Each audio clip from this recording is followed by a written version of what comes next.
My sister's husband allowed himself to cross the line. I switched places with her for just one day, and that was enough to put him in his place.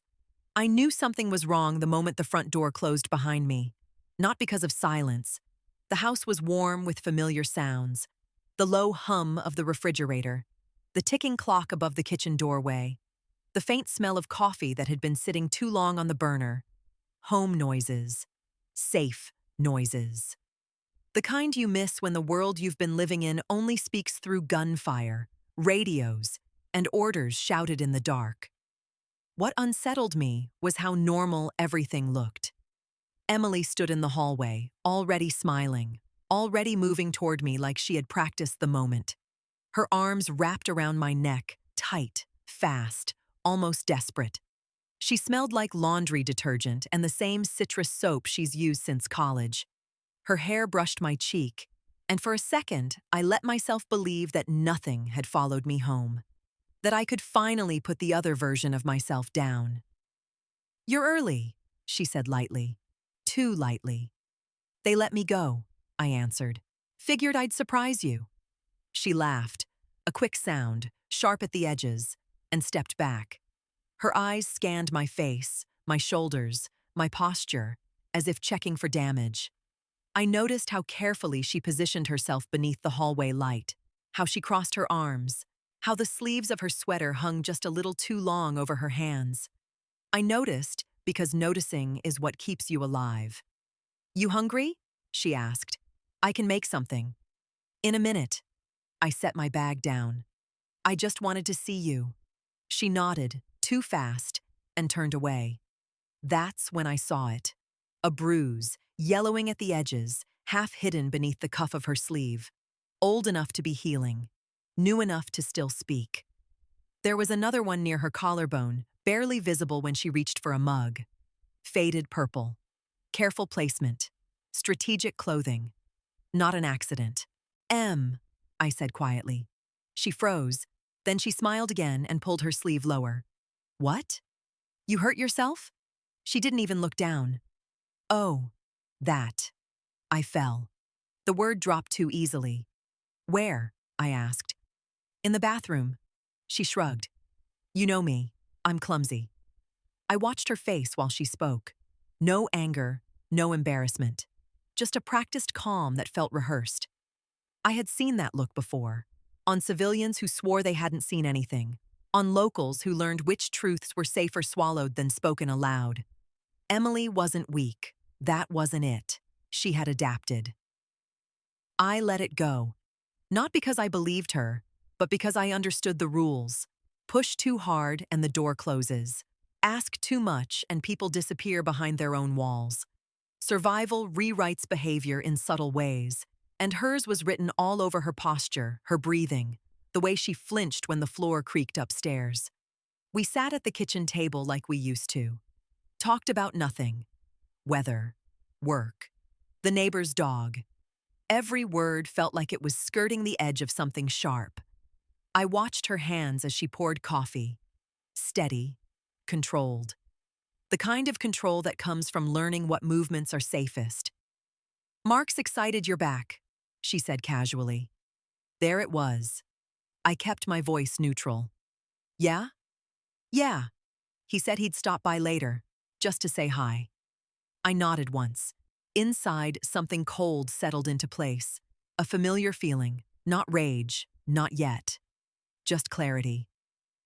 That night, when I lay awake in my old room, staring at the ceiling fan I'd memorized as a kid, I listened to the house breathe. I listened to Emily move down the hallway, heard her door close softly, carefully, as if sound itself could provoke consequences. In the dark, I replayed the bruises in my mind. The color, the shape, the lie. And I understood something with terrifying certainty. Emily hadn't learned how to lie because she was weak. She had learned because someone had taught her that telling the truth was dangerous. And whoever that someone was, I was going to meet him. Mark arrived exactly at 7. Not 7-ish. Not when traffic allowed. Exactly 7. I noticed because discipline recognizes discipline, even when it's twisted into something ugly. The knock was firm but polite. 2 measured taps, a pause, then one more, as if to say, I respect boundaries, but I expect them to open. Emily stood up too fast. I'll get it, she said, already halfway to the door. I rose with her.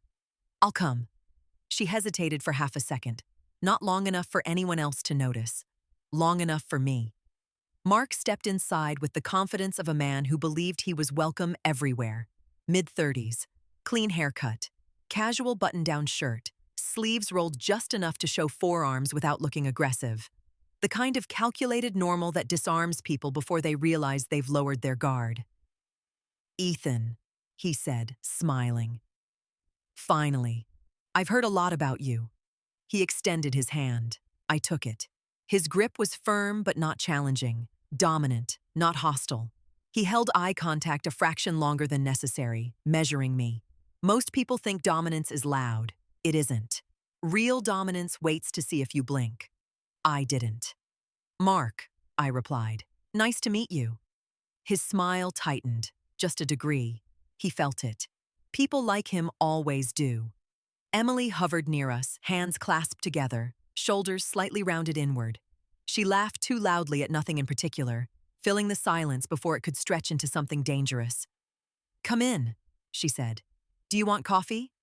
I'm good, he answered. Just wanted to stop by, see how the hero's holding up. Hero.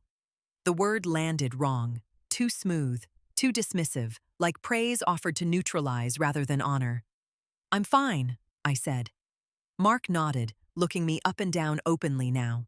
The scar near my eyebrow, the stiffness in my left shoulder. He cataloged details the way predators do, not with fear, but curiosity. Must be hard, he said. Coming back from all that? Emily flinched, tiny, involuntary. You get used to it, I replied. Yeah, he agreed. People always do.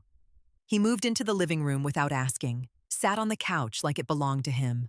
One arm draped casually across the backrest, claiming space. Emily sat beside him automatically, leaving a careful inch between them, enough to look normal, not enough to feel safe. I stayed standing. So, Mark continued, conversational. Emily tells me you're only here for a bit. A few weeks, he hummed. Shame. She could use more family around. The way he said could use wasn't concern. It was ownership. She's doing fine, I said. Emily nodded immediately. Too immediately. Yeah, I'm great. Mark's hand rested on her knee. Light pressure. A reminder. She didn't look at it, but her breath changed. Shallow. Controlled. I take good care of her, he said, eyes still on me. There it was. I met his gaze. I'm sure you do. Something passed between us then. Recognition. Not friendship. Not respect. Assessment. He leaned back slightly, relaxing, as if he'd decided I wasn't a threat.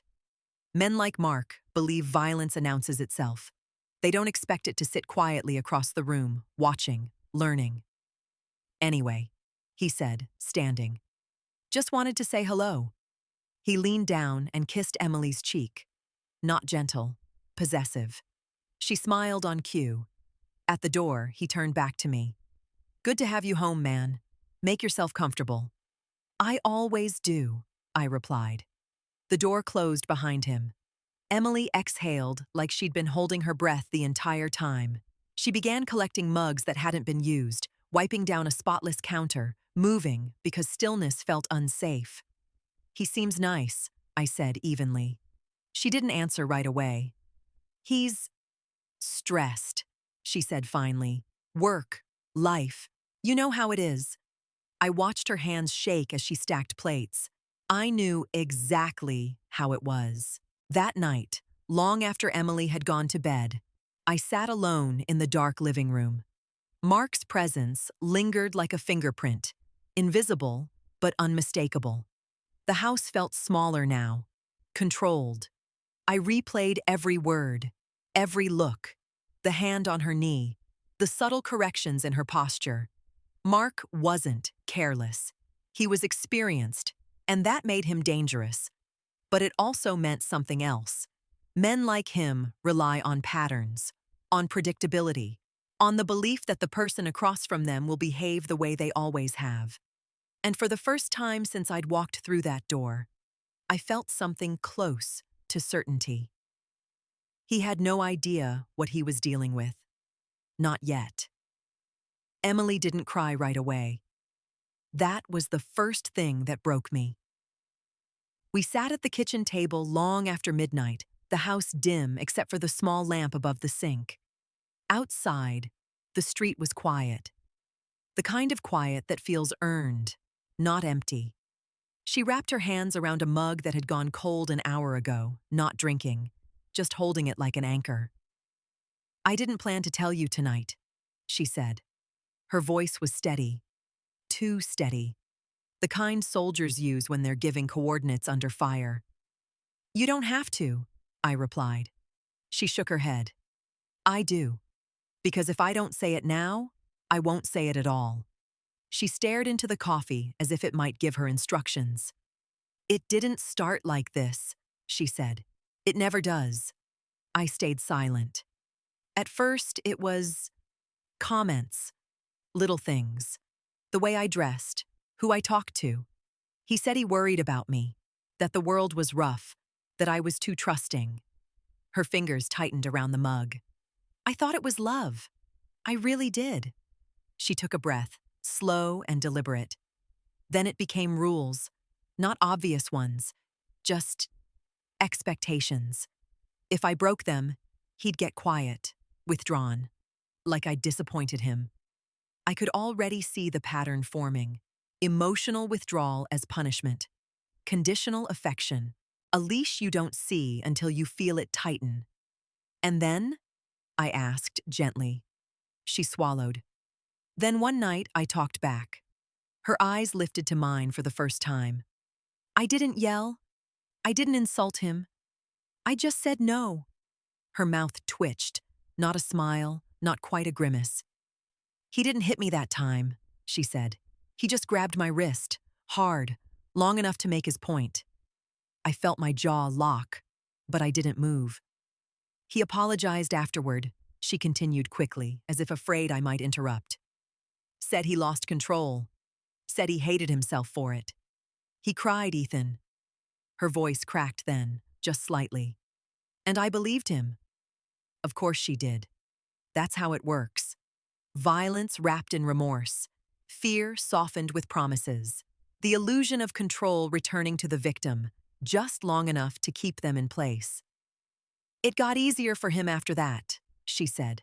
"Harder for me." She rolled her sleeve up slowly. The bruises bloomed under the light like dark flowers. Some faint, some angry. Different sizes, different ages. A timeline written on her skin. "I learned where he'd look," she said quietly. "Where he wouldn't." My hands curled into fists beneath the table. "He never hit my face," she added. "He's not stupid." No, he wasn't. "Does anyone else know?" I asked. She shook her head. "He made sure of that. He doesn't isolate me completely, just enough. People see what he wants them to see. And I learned how to play along." She laughed softly then. It was the worst sound I'd ever heard. "I started thinking in advance," she said. "What would make him angry? What would keep him calm?" I stopped feeling mad. I stopped feeling anything, really. Fear takes up a lot of space. She looked at me then. Really looked. "And the scariest part?" she whispered. "I don't even know when I stopped planning how to leave." The room felt unbearably small. I leaned forward, resting my forearms on the table. "Emily," I said carefully, "listen to me. This is not your fault. Not any of it." She nodded, but I could tell the words were bouncing off armor she'd built over time. "I know what you're thinking," she said. "And you can't. I haven't said anything. You don't have to." She met my eyes, fear sharp and raw now. "If you confront him, it'll get worse. If you threaten him, he'll punish me for it. He always does." I exhaled slowly. "I'm not going to confront him," I said. Her shoulders sagged in relief and then tensed again when she saw my expression. "I'm not going to threaten him," I continued, "and I'm not going to make a scene." She frowned. "Then what are you going to do?" I paused, measured the weight of the answer. Once spoken, there would be no going back. "I'm going to make him afraid," I said quietly. Her eyes widened.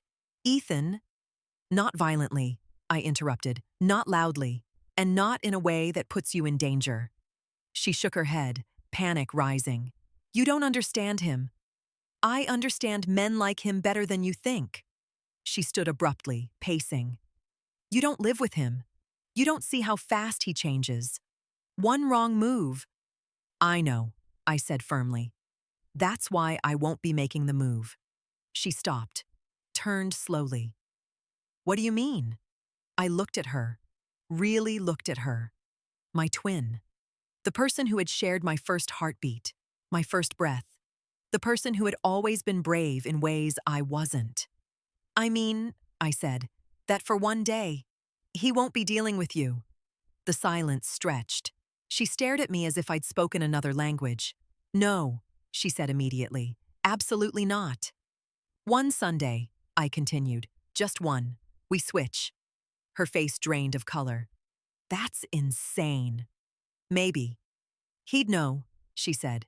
"He always knows." I leaned back, steady, calm. "He knows how to break you," I said softly.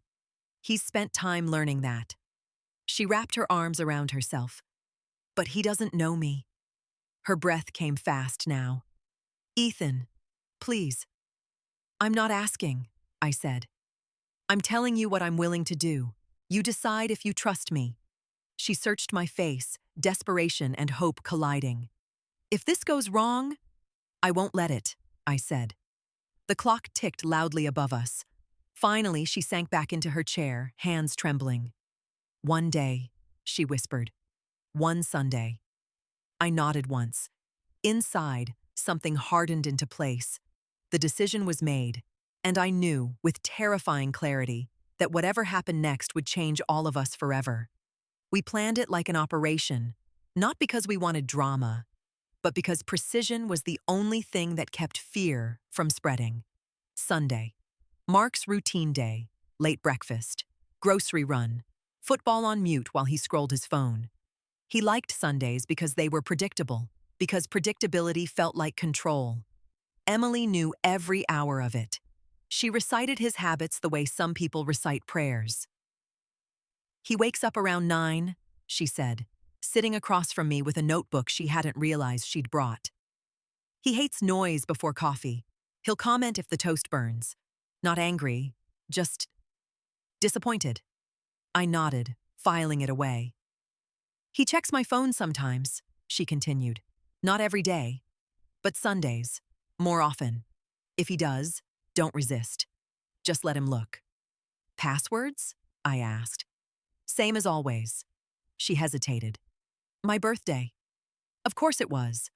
We stood in front of the mirror in her bedroom.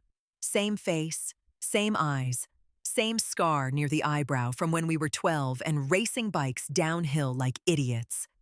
I hadn't looked at my reflection beside hers in years. Seeing us together again felt unsettling, like time had folded in on itself. "You need to soften your shoulders," she said, adjusting my posture. "He notices that. You stand too straight. I can fix that. And don't hold eye contact too long. He doesn't like it." I met my own gaze in the mirror and practiced looking away. Emily handed me her sweater, the one with the longer sleeves. "Wear this. He likes this one." I pulled it on. It smelled like her. Familiar. Safe. The irony wasn't lost on me. She paced while I listened. How she responded when he criticized. How she apologized even when she wasn't wrong. How she laughed at jokes that weren't funny. None of it was weakness. It was strategy. "You don't have to do this," she said suddenly, voice breaking. "I do." She stepped closer, gripping my wrists. "If he suspects—" "He won't," I said. "He's looking for compliance, not identity." Her hands shook. "You don't understand how small he can make a room feel." I've been in rooms smaller than this, I said quietly. With men worse than him. She closed her eyes. Promise me, she whispered.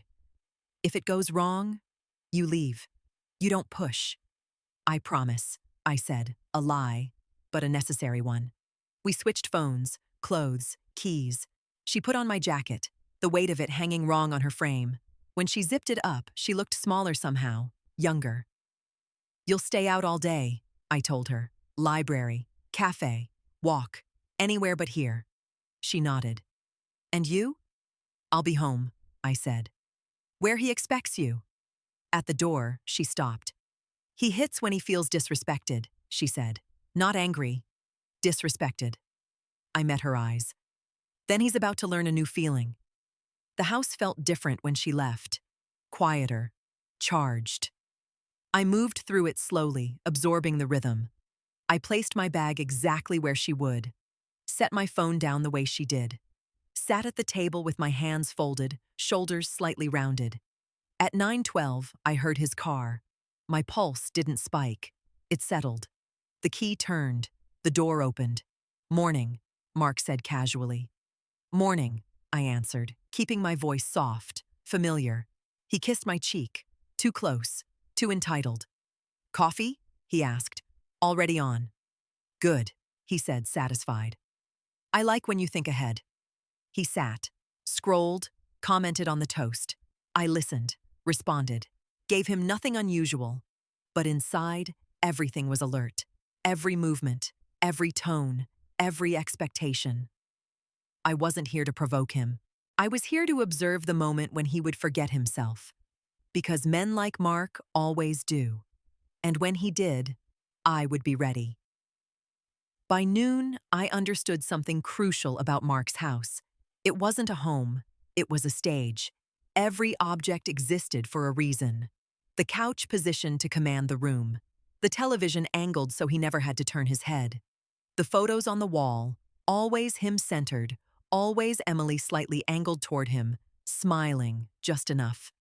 Even the air felt arranged, like it had learned where it was allowed to move. Mark moved through the space with ownership so natural it was invisible. He didn't look at doors before opening them. Didn't check whether someone was in a room before entering. He expected the world to make room for him, and so far, it always had. Did you forget to water the plant? He asked casually, eyes on his phone. No, I said. Yesterday. He glanced up. A flicker of irritation crossed his face, not because of the plant, but because I had answered without apology. He said, sitting down. You sure? Yes. Silence stretched. In that silence, I felt him recalibrate. Men like Mark are always adjusting pressure, like fingers tightening around a pulse to see how much resistance remains. He leaned back, watching me over the rim of his mug. You seem different today, he said lightly. I kept my eyes lowered. Just tired. He smiled. You're always tired. I nodded. Didn't argue, didn't explain. That confused him. We ate in near silence. He commented on the food. Not bad. Could be better. I accepted the critique without reaction. Not because I was submitting, but because I was denying him the feedback loop he relied on. No flinch. No correction. No fear. After lunch, he stood and stretched, deliberately blocking my path as I moved to clear the table. He didn't touch me. Not yet. But he stood close enough to invade space, to remind me who controlled it. You know, he said conversationally, I was thinking about your brother. I paused. He's intense, Mark continued. A bit rigid. Military types usually are. I said nothing. He worries me, Mark added. Men like that don't adapt well. They expect the world to bend to rules. I finally looked up at him. Our eyes met. For a second, just a second, something shifted. He saw it. Not recognition, not fear, absence, the absence of submission. His smile tightened. You should be careful around him, he said. I don't want him filling your head with nonsense. I can think for myself, I replied softly.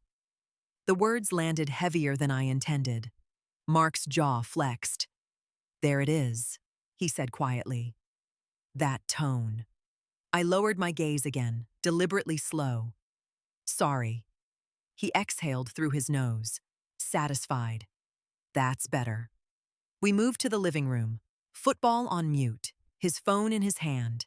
He expected me to sit where Emily always sat, slightly behind him, angled inward, present but secondary. I sat. Minutes passed. He scrolled, laughed at something on his screen, occasionally glanced at me, checking posture, checking compliance. I gave him what he expected on the surface, while cataloging everything beneath. The way his voice dropped when correcting, the way his knee bounced when irritated, the way he exhaled before asserting control, as if preparing himself. This wasn't anger, it was ritual. Eventually, inevitably, the ritual demanded escalation. "Why didn't you answer my message this morning?" he asked suddenly. I kept my voice calm. "I was in the shower." He stared at me. "For an hour?" "No," I said. 20 minutes. There it was again. Precision. Correction. He stood slowly. I stayed seated. "That's not what I asked," he said. "I answered the question," I replied. The air thickened. He stepped closer, looming now, his shadow falling across me. This was his territory, his ground, his rules. He expected the familiar reaction, shrinking, apology, fear. He didn't get it. "Look at me when I'm talking to you," he said. I did. Not defiantly, not aggressively, just evenly. That was the moment. I saw it in his eyes. The fracture, the instinctive alarm that something in the pattern was wrong. His breathing changed, faster, shallower. "You're pushing today," he said, voice low. I said nothing. His hand twitched. He didn't raise it yet, not fully, but I saw the calculation forming, the internal permission being granted, the justifications lining up. Disrespect, tone, attitude. Men like Mark don't lose control. They decide to use it.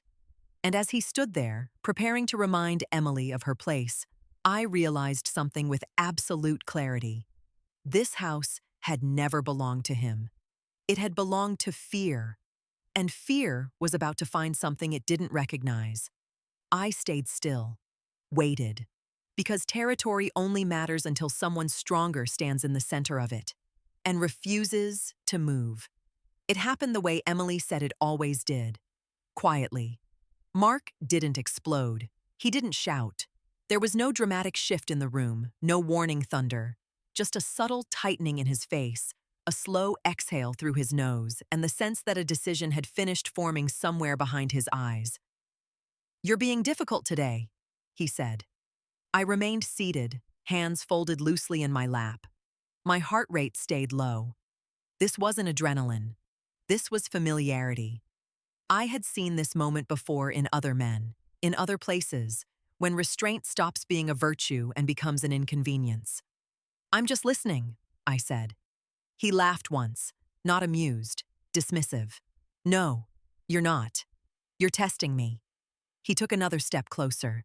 I could smell his cologne now, sharp, expensive, chosen carefully. His presence crowded the air. He wanted me to feel small, to feel surrounded even in an open room.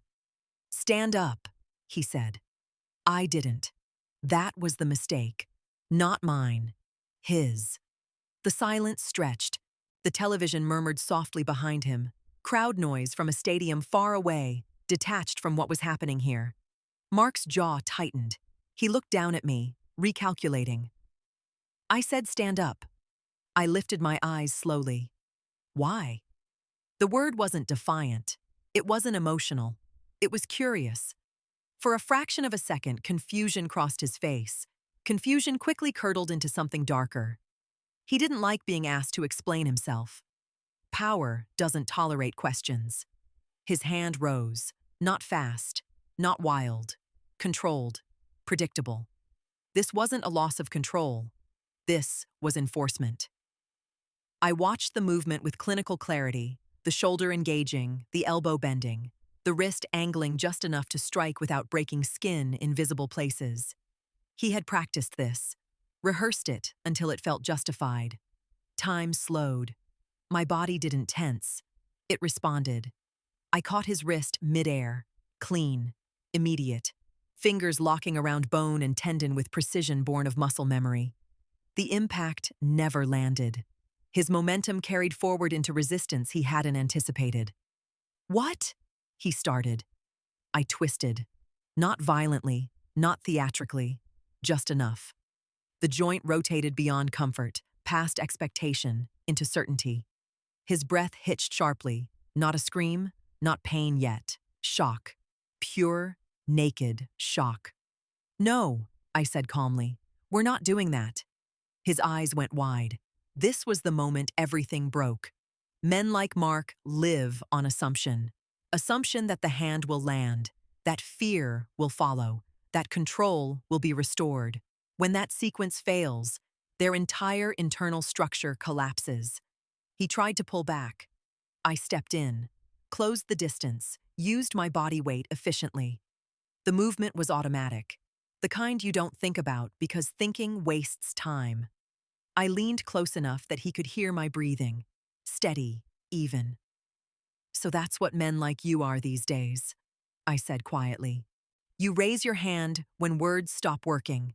His other hand came up instinctively, defensive now. I tightened the twist just a fraction. He gasped. You can raise it, I continued, voice level. You just can't keep it. I leaned closer, lowering my voice until it belonged only to him.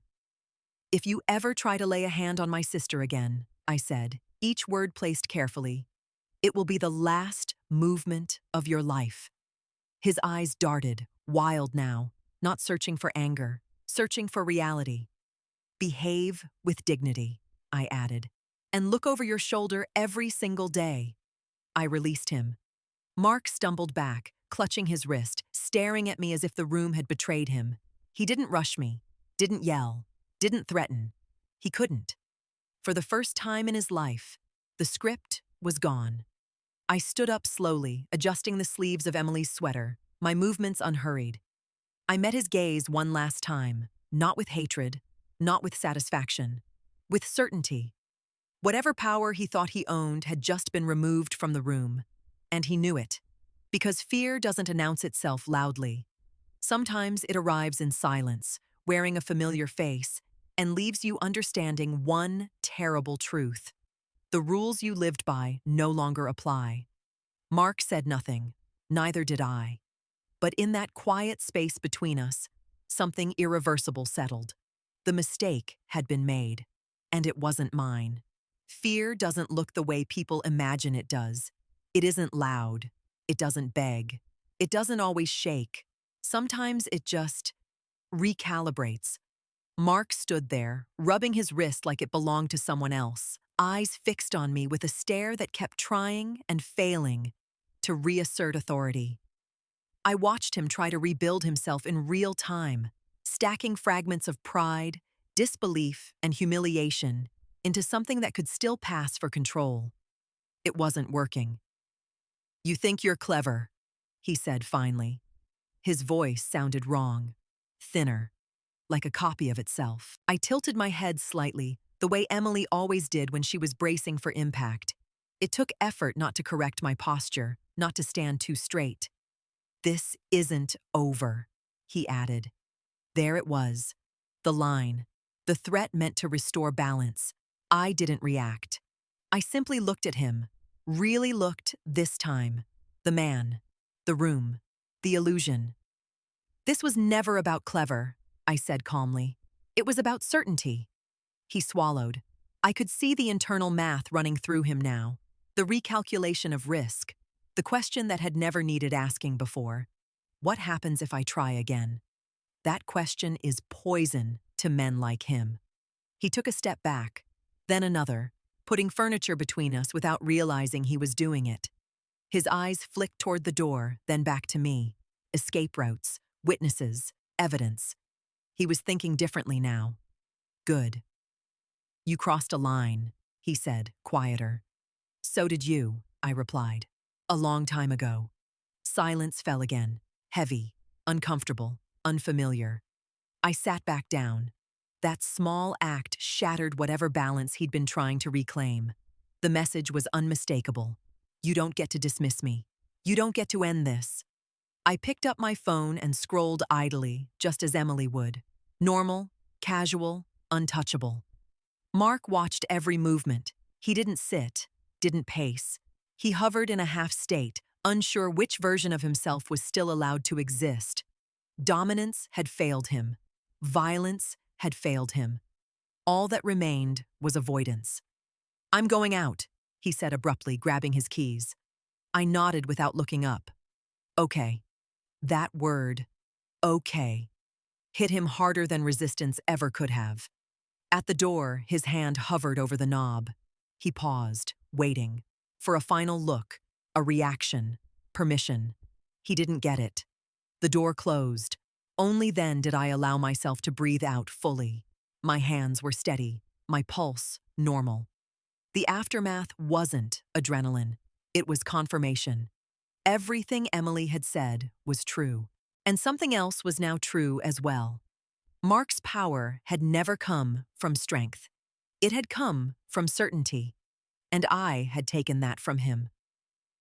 The rest of the afternoon passed in a strange quiet. The house felt different, lighter, like a pressure system had moved on. I moved through it slowly, deliberately, leaving everything exactly where it belonged. No signs, no disruption. Control doesn't need chaos. As evening approached, my phone buzzed. Emily. Is he there? No, I typed back. You're safe. 3 dots appeared, disappeared, appeared again. Did he suspect anything? I thought of his eyes, his silence, the way his world had tilted. He knows something changed, I wrote. That's enough. A long pause. Then, I'm coming home. Take your time, I replied. Sunday isn't over yet. I set the phone down and looked around the living room one last time. Mark's territory, his kingdom, empty. For the first time, I understood what I had actually done. I hadn't threatened him. I hadn't warned him. I had shown him a future where every assumption he relied on could fail without warning. A future where fear belonged to him. And that kind of lesson doesn't fade. It follows you, everywhere. Mark didn't come back that evening. That alone told me more than any confrontation ever could. Men like him return to reclaim space, to reassert presence, to prove nothing has changed. Absence is not their instinct. Avoidance is learned. And it only comes after something fundamental breaks. The house stayed quiet as night settled in. Not the tense quiet I'd felt before, but something hollowed out, like an echo after a door slams shut. I moved through the room slowly, listening to how my steps sounded now. Even the floorboards seemed less cautious. I made dinner. Ate alone at the table where Emily usually measured every bite, every movement. I noticed how natural it felt to sit without adjusting my posture, without tracking another person's mood like weather. That awareness, that constant, exhausting vigilance was the real cage, and it was gone. Around 9, Mark sent a message. We need to talk. No apology, no accusation, no threat. Translation.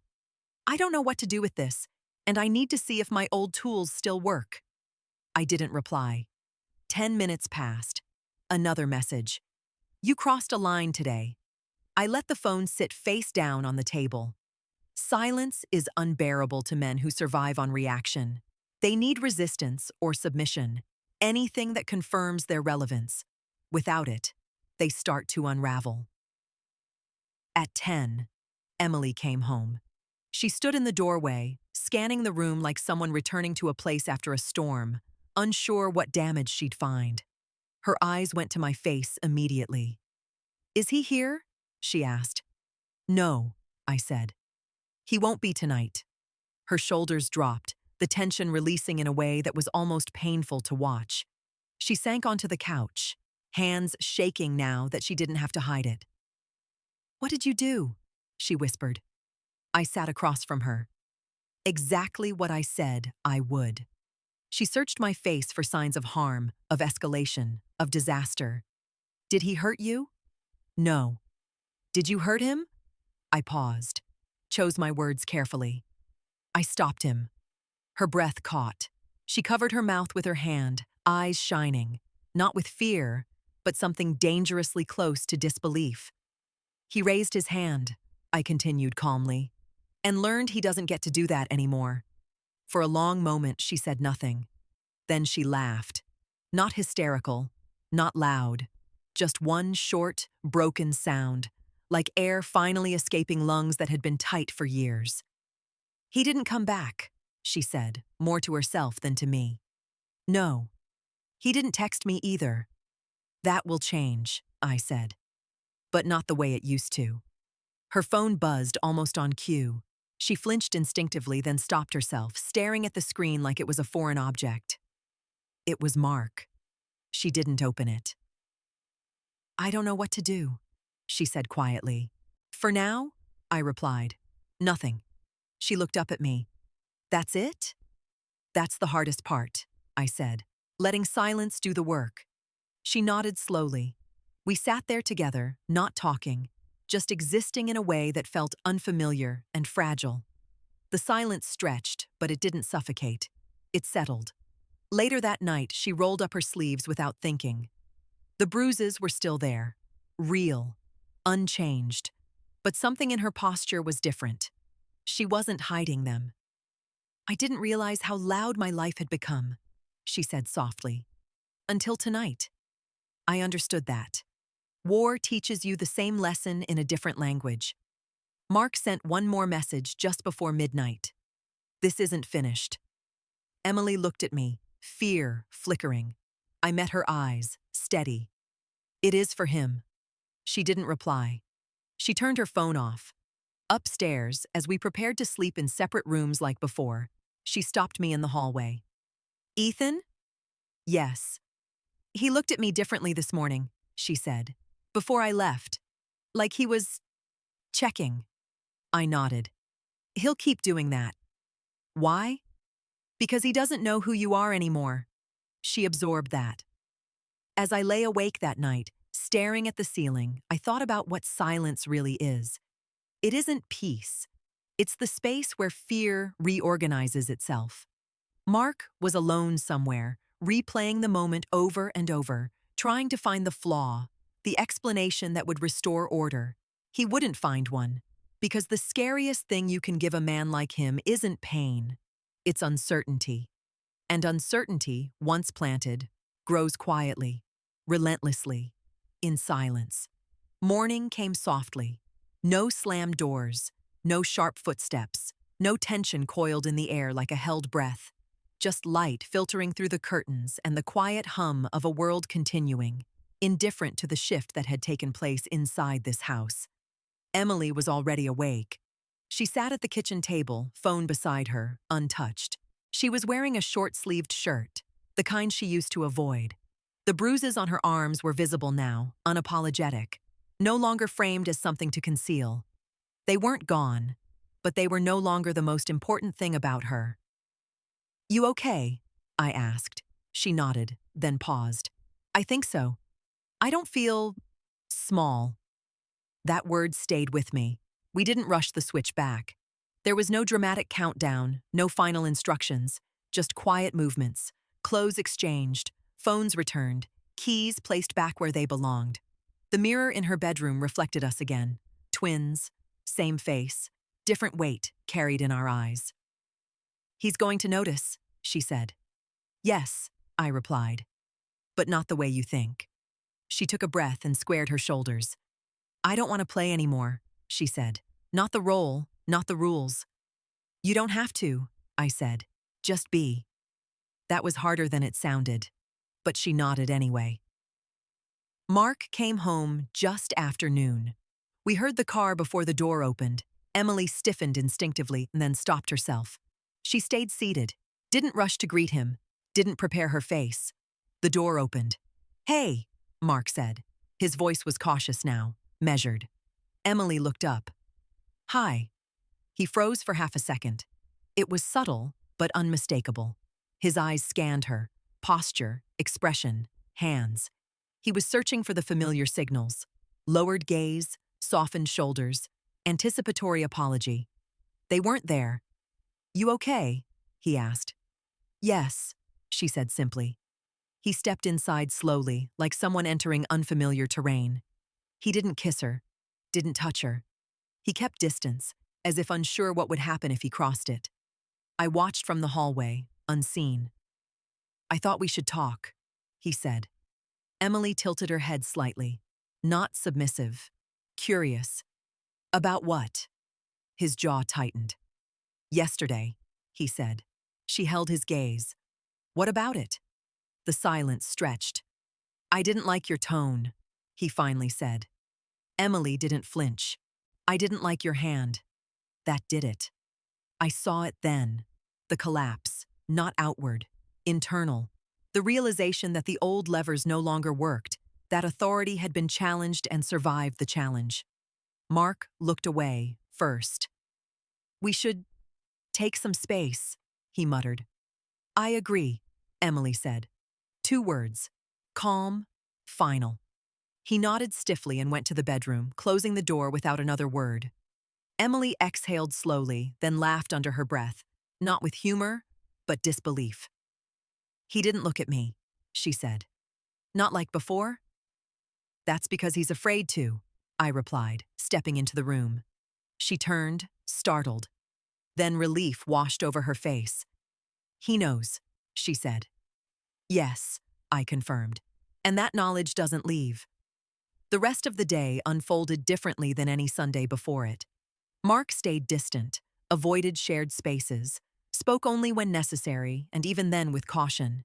He watched Emily like someone watches a loaded weapon, respectful, wary, unsure. Control was gone, not challenged, gone. That night, Emily packed a small bag. "I'm staying with a friend for a while," she said. "Good." She hesitated. "He didn't tell me not to." I nodded. "He won't anymore." At the door, she stopped and hugged me. Not the desperate hug from my first day home, but something steadier. Equal. "I don't know what happens next," she said. "You don't need to," I answered. "Just don't go back to being afraid." She met my eyes. Neither should he. She left. Mark never came out of the bedroom. I stood alone in the living room, listening to the quiet that followed her departure. It wasn't empty. It was resolved. The switch was over. But the effect wasn't. Because once fear changes sides, it never truly switches back. Mark disappeared quietly. Not all at once. Not with a confrontation or slammed doors or dramatic ultimatums. He began to fade the way men like him do when their reflection no longer agrees with the story they tell themselves. First, it was distance. He stayed out late, slept elsewhere, for work. Then came the absences that didn't need excuses at all. A drawer emptied, a jacket gone. His toothbrush vanished from the bathroom cup without ceremony. No goodbye. No explanation. Emily told me later that when she asked him where he was going, he didn't answer directly. He just said, "I don't think this is working anymore," as if the relationship had broken itself, as if cause and effect were unrelated strangers. She didn't argue. She didn't plead. She didn't apologize. That alone was enough to seal it. Within a month, he was gone from her life. Within 2, he was gone from most others. Mutual friends said he'd moved on, that he'd seemed quieter, distracted, not quite himself. Someone mentioned he checked over his shoulder a lot. Someone else laughed it off. Emily didn't. Neither did I. She moved into a new apartment across town. Small, bright, her place. The first time I visited, she wore a sleeveless shirt without thinking about it. Sunlight touched skin that no longer needed to hide. The bruises faded. The habits took longer. But they faded too. Fear doesn't vanish overnight. It loosens its grip slowly, testing whether it's safe to leave. Some nights, she still woke up alert, listening for footsteps that weren't there. Some days, she caught herself rehearsing explanations no one asked for. And then, one day, she stopped. She started laughing more. Real laughter. The kind that doesn't check the room first. She began making decisions without bracing for consequences. She spoke freely. She took up space. Once, months later, she said something that stayed with me. "I didn't realize how much of myself I'd given away," she said. "Not to him, to fear." I understood that. I left soon after. Back to duty.